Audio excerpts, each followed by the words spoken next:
Bismillahirrahmanirrahim. Assalamualaikum warahmatullahi wabarakatuh. Waalaikumsalam warahmatullahi wabarakatuh. Alhamdulillah rabbil alamin. Wabihi nasta'inu ala umuri dunya waddin. Wassalatu wassalamu ala asyrafil anbiya'i wal mursalin sayyidina Muhammadin wa ala alihi wathahbihi wa ashabihi tayyibin wa tabi'in.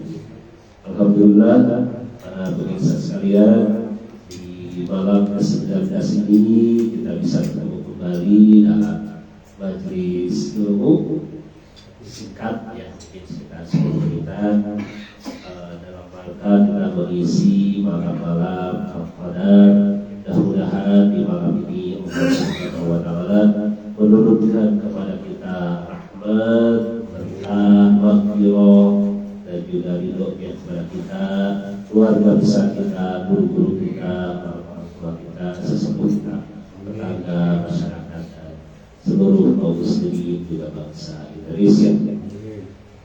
Disiarkan secara langsung dari Gang Samsi, Kota Sukabumi, Provinsi Jawa Barat, negara Indonesia. Planet Bumi pilih ayat peserta dari luar planet Bumi ya, di sedang menyaksikan Asia. Mungkin saja ada jamaah dari mungkin apa itu galaksi Andromeda, galaksi Magellana gitu ya, atau bintang Alpha Centauri. Wah, kita tidak tahu ya, karena semuanya itu adalah ada dalam genggaman Allah Subhanahu wa taala. Para pemirsa sekalian, di dalam malam Al-Qadar yang pertama ini, mohon izin saya menyampaikan sebagai alat pengantar gitu ya, bahwa di malam yang pertama ini menjadi semacam persiapan gitu ya. Nanti di malam yang kedua, dua malam berikutnya itu berarti mematangkan. Nah, berarti di malam yang terakhir adalah kita memanennya gitu ya, di bagian terakhir. Jadi ini adalah sebuah rangkaian. Para jamaah yang tidak bisa hadir di majelis bisa melaksanakan di rumah masing-masing, ya, tidak usah khawatir, silakan. Nah, kita berkumpul di sini itu dalam rangka apa? Sebenarnya dalam rangka saya ditemani, dipaksa berjamaah gitu. Jadi dan karena memaksakan sendiri mah di rumah kadang-kadang kan berat ya gitu. Favorit yang tuduh ya. Jadi dengan berbagai macam godaan ya. Nah, kalau di sini berarti kita saling menguatkan. Saudara-saudara sekalian, di dalam amalan, salah satu amalan yang tadi kita laksanakan itu adalah kita menyampaikan doa atau wiridan gitu ya 100 kali. Allahumma la'an wa ta'ali lil mu'minin. Ya Allah, kutuklah pembunuh Amirul Mukminin, yaitu Imam Ali bin Abi Thalib karramallahu wajhah. Kenapa doa ini harus dibaca gitu ya?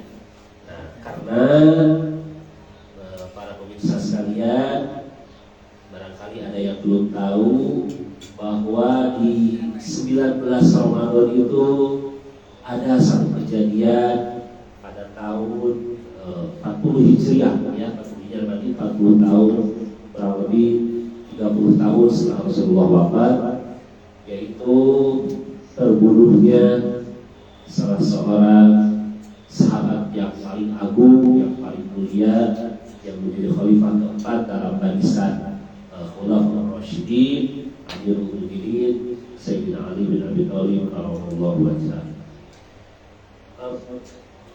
Di Jumat yang terakhir bulan Sya'ban itu Rasulullah menyampaikan satu khutbah yang sangat panjang, sangat berkesan, berkaitan terutama dengan persiapan menyambut Ramadan. Nah, di dalam kutipan khutbahnya itu ternyata beliau menyampaikan gitu ya, setelah ketika beliau itu berkhutbah, kemudian Rasulullah SAW menangis. Lalu aku bertanya, kata Imam Ali, wahai Rasulullah, apa yang membuatmu menangis? Rasulullah SAW menjawab, Wahai Ali, aku menangis karena mereka menghalalkan darahmu pada bulan ini. Tampak terlihat olehku kau sedang sholat menghadap Tuhanmu. Lalu datang manusia yang paling durjana, saudara kandung penyembelih unta Samud. Dia menyabetkan pedangnya ke kepalamu hingga janggutmu memerah berlumuran darah. Jadi Rasulullah itu sudah memberikan semacam apa namanya nubuah. Dan nubuah itu berarti berita masa depan bahwa akan ada kejadian gitu. Imam Ali dibunuh pada saat sedang sholat. Kalau berita itu sampai kepada kita, gitu ya, kemungkinan kita jadi trauma untuk sholat di masjid. Itu udah karena penting lagi tahu dia gitu ya, nggak ada itu gitu. Jangan sekarang saya ada yang membacok dari belakang gitu kan. Jadi akhirnya tidak sholat. Tapi Imam Ali itu yang ditanyakan apa coba ketika dapat kabar itu? Beliau bertanyanya di luar dulu kita ini.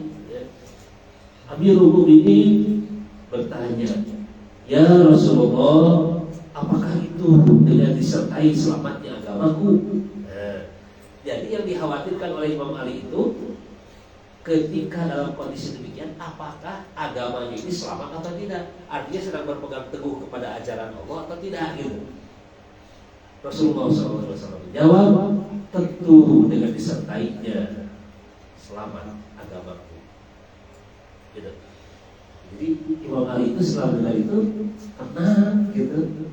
Oh nggak apa-apa lah, kita bahasa namanya nggak apa-apa. Mau dalam keadaan bagaimanapun, selama saya selamat agamanya, dalam kondisi apapun, saya siap menyambut syahadat kematian. Oh luar biasa itu ya. Nah ini kemudian Rasulullah bersabda, wahai Ali, barang siapa yang membunuhmu, berarti dia telah membunuhmu. Barang siapa yang membencimu, berarti dia telah membenciku. Dan barang siapa yang mencacimu, berarti dia telah mencaciku. Karena sesungguhnya dirimu di sisiku seperti diriku, jiwamu berasal dari jiwamu, dan tanahmu dari tanahku. Jadi ini saya baca dari buku ini ya, Syekh Mursyid Qiraati Ramadan bersama Al-Quran menangkap diri menuju yang maha suci. Jadi itulah kabar yang disampaikan oleh Rasulullah beberapa puluh tahun sebelum kejadian itu. Dan Amirul Mukminin menyambutnya dengan sukacita. Dan itu terjadinya pada malam subuh 19 Ramadan. Siapa pembunuh Imam Ali? Namanya sangat indah ya, Abdurrahman bin Muljam. Abdurrahman, hamba Tuhan yang maha pengasih. Konon katanya beliau itu sebagai pengajar Al-Quran, hafal Quran, puasa sholat kuat gitu ya. Tapi ada yang koslet. Nah gitu masalahnya. Kosletnya di mana? Di pikiran dan di hatinya gitu. Bahwa dia merasa memiliki kebenaran di luar dia, berarti tidak benar. Nah ini yang berbahaya. Itu yang disebut sebagai eksklusivisme. Kesananya lagi eksklusivisme itu menjadi ekstremisme. Ujung dari ekstremisme adalah terorisme. Nah gitu. Jadi ini benih-benih ini yang harus kita atas, saudara-saudara sekalian. Di dalam kehidupan kita berbineka tunggal ika, berpancasila, berUUD 45, jadi kita harus meneguhkan semangat kebangsaan, semangat keagamaan yang penuh cinta kasih, toleran, tidak merasa benar sendiri. Jadi kita harus ada kolaborasi, ada diskusi, ada salah atau keliru itu wajar. Yang penting ada apa ya, ada titik temu gitu ya. Oh iya saya salah, ada tegur sapa gitu. Jangan sampai menyimpulkan sendiri kemudian langsung menghakimi yang lain sebagai yang halal darah. Nah ini benih terorisme itu adalah dari intoleransi, eksklusivisme. Nah di bulan Ramadan ini kita sedang menata hati kita, pikiran kita, badan kita, fisik kita, itu supaya kita kembali kepada fitrahnya, yaitu disebut sebagai al-muttaqun, gitu kan? Karena tujuan bertakwa adalah la'allakum tattaqun. Jadi orang yang bertakwa berarti dia adalah orang yang toleran. Maka dengan kejadian tragis Amirul Mukminin yang dibunuh, yang dibacok pada saat sedang sholat, begitu. Nah, ini menggambarkan bahwa ada sekelompok orang setiap masa, setiap zaman dia hadir dengan wajahnya yang soleh, tapi pikiran dan hatinya salah. Nah, gitu ya. Kita harus identifikasi. Jangan-jangan selama ini umat itu mengikuti para pemimpin, baik itu pemimpin agama atau pemimpin politik, yang ternyata bukan memberikan pencerahan tapi memberikan penyesatan. Ini kita harus identifikasi, gitu ya. Bagaimana caranya? Maka kita harus kembali kepada Al-Quran, pada sunnah Rasulullah, pada sunnah Ahlul Bait, gitu ya, keluarga Nabi, orang-orang yang saleh. Bagaimana mereka mempraktikkan ajaran Al-Quran yang penuh cinta kasih, penuh kedamaian. Nah, karena itu saudara-saudara sekalian, di malam yang pertama ini kita mendoakan Allahumma an qatalata amiril mu'minin, ya Allah, kutuklah para pembunuh Imam Ali. Doa yang disampaikan kepada bukan hanya pembunuh pada saat itu juga ya, tapi pada mereka yang membenarkan tindakan terorisme atas nama agama, atas nama Tuhan. Gitu. Sinilah kita kembali untuk berusaha menggali nilai-nilai agama kita yang suci, ya, dari sumbernya yang asli, gitu. Dari Rasulullah dan keluarganya yang suci, serta para sahabat, para ulama yang mengikuti jejak langkah mereka. Semoga malam-malam ini, khususnya malam hari ini, kita mendapatkan takdir terbaik dari Allah Subhanahu wa Ta'ala. Kita minta, karena pada hari itu kan ketentuan, ketetapan. Kita tidak tahu setahun yang akan datang itu kita menjadi golongan orang yang celaka atau orang yang selamat. Kita minta keselamatan, kita minta kelurusan jalan, kita minta keistiqomahan, kita minta keberkahan. Dapat rezeki yang banyak tapi tidak berkah, cilaka. Kita minta yang berkah, yang halal, yang bisa menjadi bahan sumber untuk ibadah kita. Demikian saudara-saudara sekalian, kurang lebihnya mohon maaf, yang benarnya dari Allah, salahnya dari kebodohan saya. Mohon maaf atas kehilafannya. Insyaallah kita bertemu lagi di malam yang kedua dan di malam yang ketiga, di malam 21 dan 23. Semoga Allah Subhanahu wa Ta'ala menghimpunkan kita semuanya di dalam kecintaan yang tulus, sehingga kita bisa selamat di dunia dan di akhirat, keluarga kita, masyarakat kita, bangsa dan negara.